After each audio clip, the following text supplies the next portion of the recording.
Good evening. Good evening. Welcome to Couples Coaching 101. And this week we're going to be talking about the secrets to successful marriage, right? Yep. Did I say the title right? Yep. Okay. And this is episode Secrets 21. of Successful Married Couples. Yes. Yes. So thank you for tuning in. And before we get started, we'd like to give our disclaimer that this is coaching, not therapy. Anything that you say or post in the comment section is public and all can see. Please send an email to lifewithoutlimitscc@gmail.com if you would like for us to respond to a more personal matter for you. And please remember to share and post this video once it's uploaded, when it's done. Good evening there, Mr. Meeks. Okay, so we're going to jump right in it. Tonight we've got a topic. I've been actually reading this book by John and Nan Gottman called The 7 Principles to Making Marriage Work. And it's a great book. And I basically, in this book, how he wrote this book, he did some research and he brought several, I think like 50 couples in, and he actually had them live in like a made up apartment, and they actually studied them through a one-way glass, and they observed several different things that couples do, successful couples, and he was so accurate in it. He was able to tell who was going to have a successful marriage and who wasn't, based on some of these things that I'm going to be talking about. And so the first thing is emotional intelligence, and basically, emotional intelligence is your ability to have control during stressful situations, right? Is keeping things in perspective, even though you're expressing how you feel, right? Or you're expressing discontent about a situation, or maybe something that your spouse is doing. You're able to stay in control. And right? Can I say something more about that? Yes. And the other thing about emotional intelligence is that it's about self-awareness. There are many books and trainings that are being done in the work world that surround emotional intelligence, because corporate folks, government folks have learned and are learning that people's skills and people's emotions are very important in the workplace. So it's really highly focused on self-awareness, knowing what you're feeling, being in tune with what you're feeling, and then learning and recognizing those feelings and how to respond versus react to the feelings that you're feeling in any situation. And I'll let you go ahead and finish that, because I can. And there's actually a book called Emotional Intelligence, and they go through like several different criteria and what they've noticed about high-level managers and strengths and weaknesses. So it's a great book. I think it's Emotional Intelligence 2.0. And so a lot of the same skills that you need to communicate at work are a lot of the same skills that you need at home in your relationship. Absolutely. Sometimes we do a better job at work because that's where we make our money. So we put on this face and this front, and we maintain and we hold it in all day, and then we get home and we like, nobody better not say anything to me, look at me wrong, and then we're ready to kind of go off, get in an argument, snap at someone, be a little short, maybe a little abrasive. So, yeah. And so it's your ability to see the problem versus seeing the person as the problem. And we'll talk a little bit. I have another point to make on that to really kind of clarify that, but I want to move on. So it's successful married couples have the ability to discuss difficult subjects without the desire to win, right? Because sometimes, and I don't know about you, but, I was big on this. I'm big into winning and losing and because I tried to play sports. And I say try, okay, because I never could make the team for some reason. I don't know why, because I was good. But anyway, and so we get into this thing of winners and losers. And so if that's your communication style, it can be counterproductive in communicating with your spouse, right? Because you're going to care more about the win. The other thing was discuss difficult subjects without the desire to be right?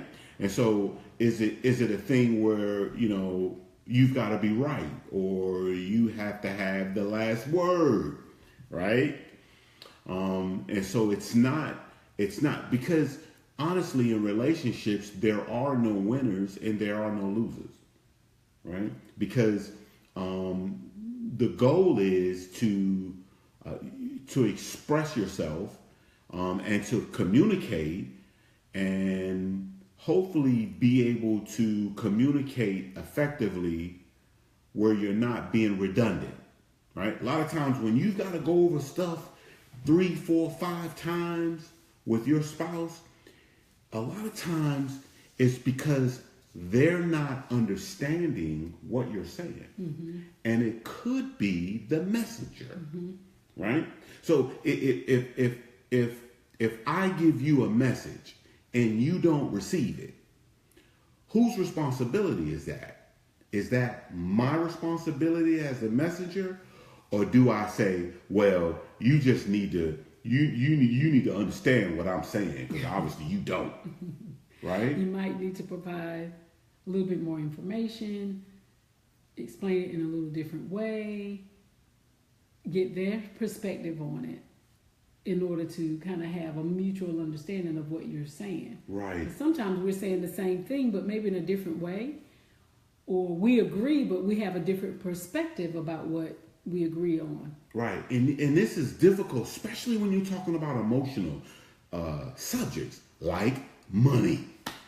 Right? My money. Mm-hmm. Okay, I get out and work and my money, you gonna tell me what I need to do with my money. Mm-hmm. Okay. Those it's certain things that are really, really kind of intimate. Mm-hmm. We talked about this last week. We just did the 4 weeks. Go back and listen to the last, 18, 19, and 20. Right? Mm-hmm. And we were talking about finances. Okay. And that is a personal subject because you put your sweat equity into earning that money. Right? And so it becomes personal. So the ability to be able to talk about your money, our money as a couple, okay, without wanting to win or without wanting to be right. Mm-hmm. And the ability to hear the other person. You said that, the other person's perspective. Mm-hmm. Okay. Now, also, it's successful couples are able to complain versus condemn. Well, you say, what's the difference? Well, complaining is when I complain about a situation, like my wife may say, she may say, well, honey, you always leave, your dish in the sink. Why can't you rinse it off and leave it and put it in the dishwasher? Mm-hmm. Right? All right. So that's complaining. Right. But if she said, it always seems like you leave your dishes in a dishwasher. Why can't after you eat, you rinse your dish off and put it in the dishwasher? What's wrong with you? Right. See, now that's labeling. Right. So such as you're lazy. You're lazy. That's condemning the person. Right. That's See, that's attacking the person. Yeah. Right. And now it gets personal. Now I got to roll up my sleeves. Okay. And now I got to, because, we're going to win. I'm going to win this argument. So now, we got to go back and forth. You're going to find something that maybe that I'm using myself as an example that maybe I don't do. Right. To defend, to win your point. Right. To give an example, to win your point. Exactly. Or to make sure that you're right. Exactly. And this is how arguments get started, right? So one of the other things too, when complaining, right? I like to use I statements, right? I feel, okay, honey. So she says, well, how come you don't put your dishes in the dishwasher when you finish? And I say, well, honey, I feel like you're nagging me about this, right? And that's a response to what she said. Well, that's how I feel, okay? And so she can't say, well, you can't feel that way. No, because that's how I feel, right. Or you shouldn't feel that way. Well, why shouldn't I? That's how I feel, okay? And so I think it's important that you attack the situation and not the person. Yeah. Okay? That's very important. Absolutely. All right? And basically what this doctor figured out is he figured out that couples that are able to do this have a much better chance at being successful. Okay? And so one of the other things he talked about was focusing on a positive in a relationship. Your ability to see the positive things and focus on the positive things. Have you ever met someone that you say, hey, how you doing? And they say, man, I ain't doing too good. God, it's so hot out here. And that same person next week when it's raining, that you say, well, how you doing? Man, my ankles hurt because, boy, you see all this rain we getting, it's so cloudy. And then during the winter, they say, it's too cold. I hate the cold. I'm going to Florida. Well, aren't you the same person that complains? So it's almost like they complain.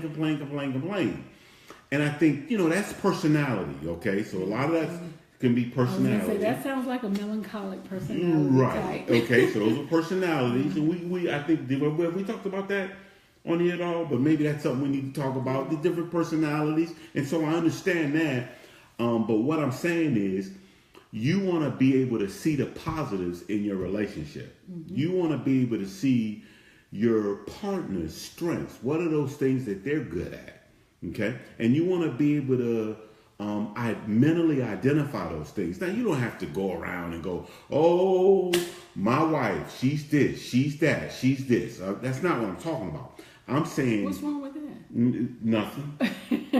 But what I'm saying is, in your thoughts, sometimes, you could just get out of bed in the morning and you look over and you say, look at that old hag. You know what I'm saying? Or she might say, well, look at that old broke neck brother. Okay? And that's a thought. That's just a thought. Okay? Lord, please don't put words to it, but it's just a thought. Let it pass. Okay? Don't focus on it. Because it's not helpful. It's not beneficial in a relationship. They did a study and they asked couples about how you're doing after the divorce. And you know what they said? They said, you know what? I can't even remember why we got divorced. They said, you know what? That person was a good person. I know someone that was married in their 30s. And they're now in their 80s, and they've never married since that first marriage. And here's what they said. I only had one wife. And that's why I didn't remarry. So all these years, but you divorced. You weren't supportive. You didn't support the family. Okay? But yet and still now, 50 years later, you're still saying, you know what? Worst thing I ever did was I divorced so-and-so. Right? So just remember, usually you have it right the first time. Okay? So anyway, the other thing is, so focusing on the positive. The other thing is accepting and appreciate your spouse is crazy. We're all crazy. Okay? We all got stuff that, you know what? I don't know why I do it. It just doesn't make sense. Like, okay, here's a great example, and this is and I'm gonna call it idiosyncrasy. Okay, so at night man, I want the temperature down. So at night, you know, it might be on 73, but during the day, I want to burn up during the day. So 4 degrees difference in temperature. Well, it drives the machine crazy, okay? It's hot during the day. Seem like you would want it cool during the day, but I like it warm. During the day, when it's hot, you really need to have the air on going. Mm-hmm. But at night, when it's cooled off, then I want the air going and I want it really, really chilly. When I say idiosyncrasy, that doesn't make sense, right? But it's just what I like. And so we have to learn to live with our partner with the little old things that they do that just kind of, I call it, you know, grainy. You know, it kind of rubs you, right? Well, you find a way to adjust to it, you know. Right. Otherwise, I mean, it would, you know, it would be something that would be unbearable. So you find ways to adjust. So we have lots of throws in my house. We sitting around watching TV. Everybody has a throw. Right. There's plenty of, you know, throws and things like that. So you can snuggle up and be warm while you're watching TV with the air conditioner down to 69 degrees. Right. Yeah. And so here's the last thing. So accepting. That's funny. I just caught that. Accepting and appreciating your spouse's crazy or idiosyncrasies. The other thing is the last point is friendship. Friendship. You know, I think when I look back on it, and you know, a lot of couples that you know get married, and after you know 5 years, you know, I forget what the percentages are, but it's a very high percentage are not married. Then after 10, there's another big drop off. After 20, another big drop off. And I think in his book he said that it was something like 40% of couples are married after 40 years, right? All right. So when I look at our relationship and I think, okay, well, what is the big deal? One of the big deals is friendship, and we're friends. She's my best friend. So if there's a movie, my first choice is my friend. Take my friend with me, okay? If there's if you know, I enjoy riding motorcycles, the best person to ride with me on my motorcycle is my best friend, okay? So I don't ride motorcycles so I can ride out of my wife's life, okay? I ride motorcycles because I enjoy riding motorcycles, but in a dream situation, you know, I like to have her either ride next to me in her own motorcycle or riding on the back with me. All right. And so I'm always looking for things for us, you know, to do together. And so why? Because this is my best friend, not because she's my wife. Because see, she could be my wife and not be my best friend, right? Mm-hmm. Which is part of the challenge in a relationship. Right. Okay. Yeah. And so friendship. So he talked about a love map, and a love map. I thought this was kind of interesting. And probably a lot of you already do this already. Okay, if you've been married, I would say north of 5-7 years, you've probably got some sort of love map. And a love map is relevant information about your partner. Okay, and you know, we talked about idiosyncrasies, major events, goals in life. What are the major concerns? Who's your best friend on your job? Okay, if I'm your spouse, I should know that. Right. Okay, who's the person that's the brunt of the jokes on the job? I should know that. Yeah. What does my spouse do? I should know that. Where do they work? Do I know how to get to their job? I should know that. Yeah. Right? Yeah. When is her work picnic? Family picnic? I should know that because I want to be there. Yeah. You follow me? And so that's the love map. What are her dreams? Okay. I should know that. Yeah. I got an example of that. Right. I just thought about it. Mm-hmm. From in the movie Brown Sugar, when Sanaa starts dating the guy who's the basketball player, And he's doing all this stuff to wow her and woo her. Right. You know, he closed down his restaurant. He cooked for her, and flowers everywhere and all this kind of stuff. So they start dating. And she writes, you know, articles and things. She's a journalist. And she said something about her article. And he was like, oh, yeah, I read it. And no, I might be mixing up the story. That might have been Tay's wife. But she was asking him... I think I mixed up the stories. It was Tay asking his wife about reading his article, and she was like, yeah, but she hadn't read it at all. And so how do you not read your husband's article? How do you not know what he wrote in his book, kind of thing? And that's your spouse. So, of course, Sanaa, who was his best friend, she had read everything that he ever written, and she could tell him the articles and cite the years and all of that. So that's something that a love map, an example of a love map. I might have mixed up the people, but you get the gist of the story. And here's another love map I'm going to give. Y'all can look at each other and laugh. You ain't even got to say nothing. You just look at each other. Somebody say something, and you look at each other and you bust out laughing, right. Okay? You're thinking the same thing. You finish each other's sentences. Yeah. Not that that's a requirement, but it's not. It's pretty common to be able to do that. Right. And you can not do that and still have a great relationship, but I'm just saying, in his book, he said that he noticed that among the couples that had a good relationship, and he felt like was going to have a lasting relationship. So we're completely out of time. Thank you guys for tuning in. Thanks for listening in. I keep trying to see everybody there. Thank you, Ms. Phillips, for sharing the video. Ms. Woodard for joining us. Hey, Michelle, thanks for joining. I can't see the others, but remember that this is a public forum. Anything you say or post is public and all can see. This is coaching, not counseling. And if you have a private matter, please send an email to lifewithoutlimits with an scc@gmail.com. And remember, we got to give the tablet of the week. What is your love map? To figure that out with your partner. What is your love map? So talk about some of those things. You probably will be able to figure them out from each other's love map without even really realizing that you know so much about each other. So remember, tune in next week, and remember that we empower the people that build the relationships. Thanks for tuning in, and share the video. Thank you.